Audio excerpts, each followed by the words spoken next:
to the flag of the United States of America and to the republic for which it stands, one nation, under God, indivisible, with liberty and justice for all.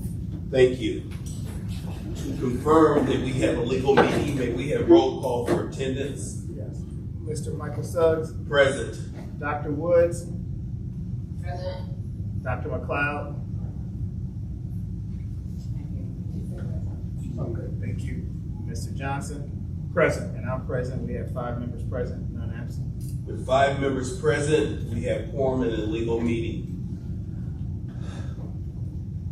I'd like to go to item number 2, the agenda. Motion to approve the special agenda. So moved. Is there a second? Second. It's been moved and properly second. Any discussion on this agenda? Hearing none, all in favor say aye. Aye. Any opposed? Item number 3, public comment. Mr. Johnson, read the information.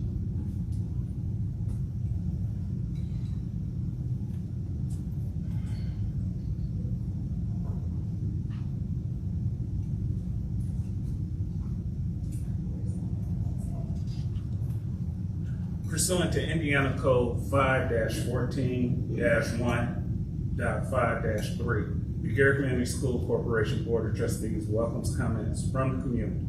As a result, the agenda for each regular meeting provides time for public expression. The period of public expression is limited to 3 minutes per individual and 30 minutes total discussion of items on the agenda or to express concerns relative to the operation of the school setting, school board actions, and other items of general educational interest. If there are many people wishing to address the board, we may limit the amount of time a person may speak.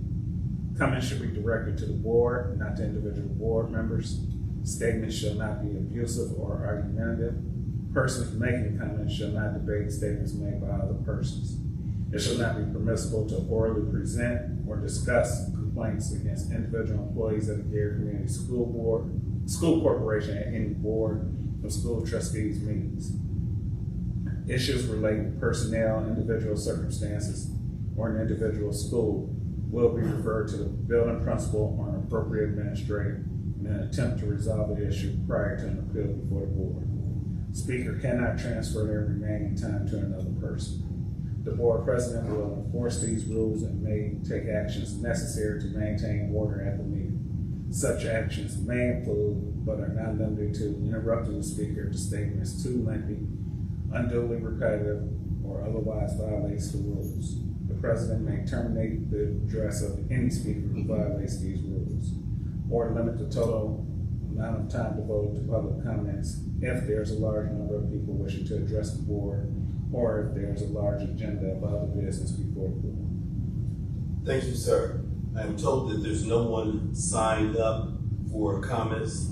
I'd like to open to the floor if there's anyone in the room that would like to have comments before the board.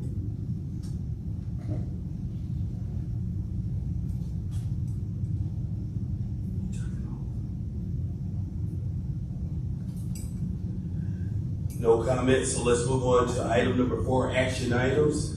4.1, approval of the construction of the restoration of the Frankie Wood McCullough Elementary School. Good morning, Gary Community School Board members, Dr. Stokes, and community members. Thank you for joining us for this special board meeting. We're here today to seek your approval to move forward with selecting a general contractor for the restoration of Frankie McCullough Elementary School. As you know, March 19, 2025, a tornado struck our community, causing significant damage to the school's main gymnasium, including the roof, HVAC unit, and some structural elements. In response, the board approved a resolution declaring this an emergency project, allowing us to bypass the standard RFP process under Indiana Code 36-1-12-9 and 10. Following that approval, we moved swiftly but deliberately to ensure we adhere to all legal and physical responsibilities. In accordance with Indiana Code, we solicited and received 3 competitive bids from construction companies: the Pangier Corporation, Power and Sons Construction, and Berglund Corporation. All 3 bids were comparable in cost and scope. After thorough evaluation, I respectfully recommend Power and Sons Construction as the approved vendor, as their proposed timeline allows us to complete the restoration more quickly than the other 2 vendors. In addition to the moisture exposure from the storm, as you will note in the environmental remediation picture here on the screen, we also obtained 3 quotes for the mold remediation: NES Environmental, M&O Environmental, and Safe Environmental. I am requesting board approval to proceed with Safe Environmental. Their quote is aligned more with our budgetary needs and meets the necessary safety standards and compliance guidelines. Finally, I'd like to note that within your board materials, you will see we were able to secure a substantial discount on flooring for McCullough. We have an agreement with the state and a procurement agreement with Sourcewell. It's an Indiana state approved procurement program. This partnership has meaningful cost savings to the overall project. Your support today will enable us to begin the critical work of restoring Frankie McCullough Elementary and bringing this essential facility back to 100% utilization.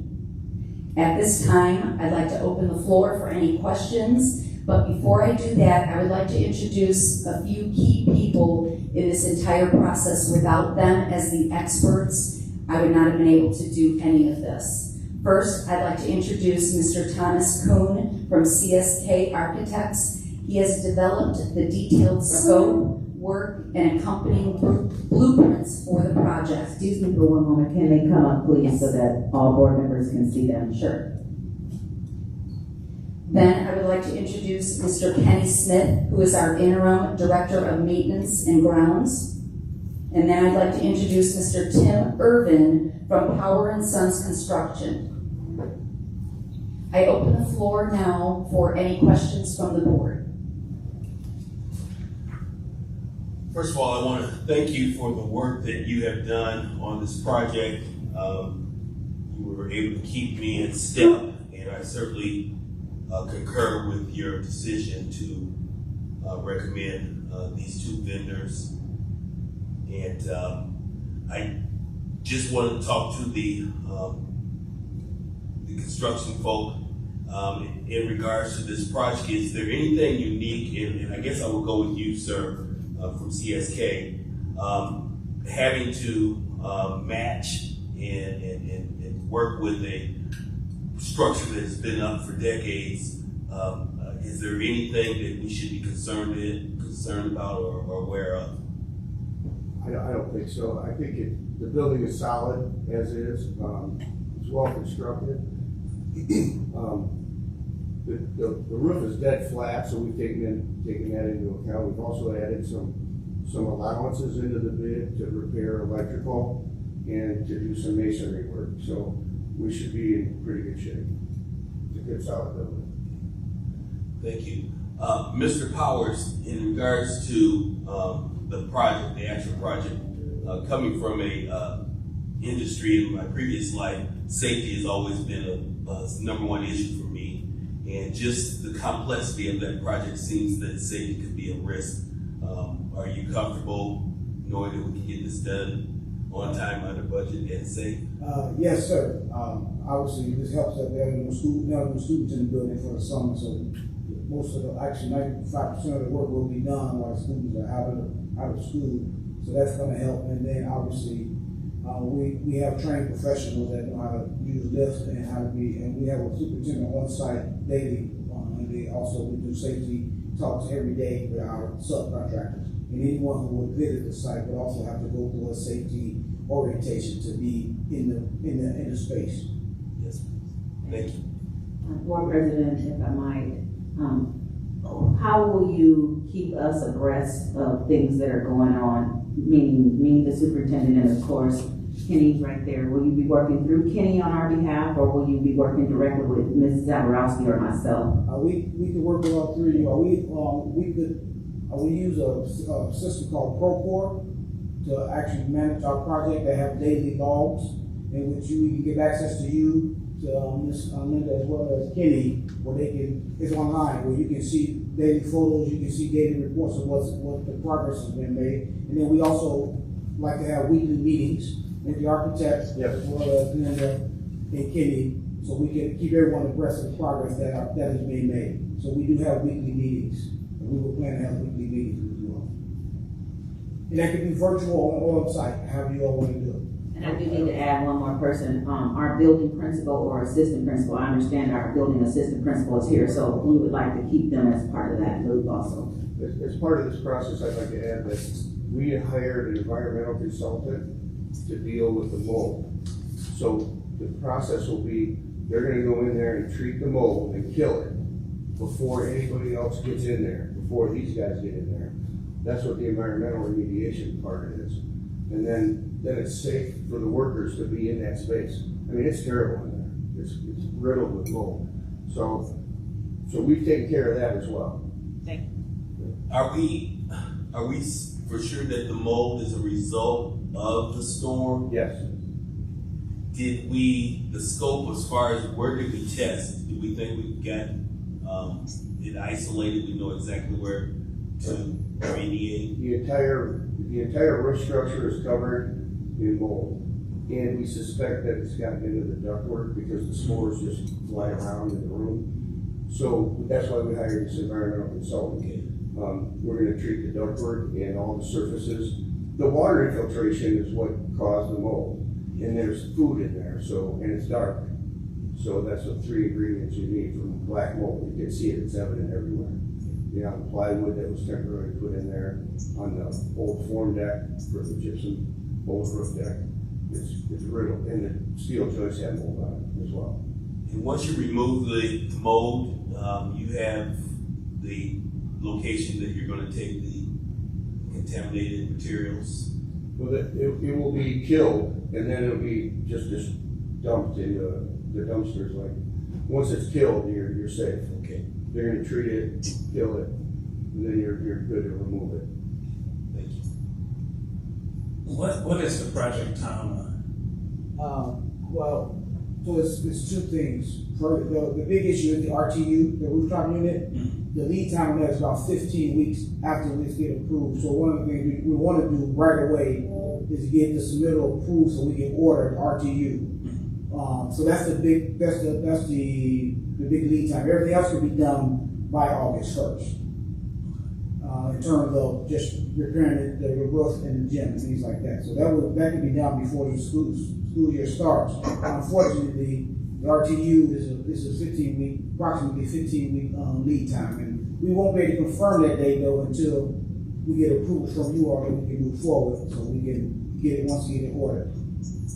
So will school be able to start, even though you all are still under construction? Well, yes, but all we have to do is come back and install the RTU. Okay. So now we won't have any, obviously we won't have any heat in the gym because the rooftop unit, it won't be here yet, so. Probably need cooling. Yeah, I mean, cooling, yes, that's why I said heat, but cooling, but yeah. It's unfortunate that we can't control the lead time of the rooftop unit, that's the only issue. Yeah, I get that, I understand that. Did that help you? Yeah. Any additional questions from the board? See no questions, I will entertain a motion for approval. So moved. It's been moved and properly second. Any discussion on the motion? May we have roll call for approval, please? Yes, Dr. Woods, Yes. Dr. McCullough, Yes. Mr. Johnson, Yes. Mr. Suggs, Yes. and I say yes, the vote is 5-0. With a vote of 5 in favor and 0 against, the motion to hire Power and Sons and CSK, which are already on, and the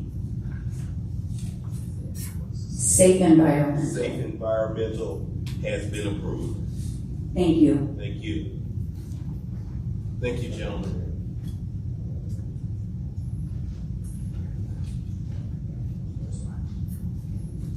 Are any comments from board members?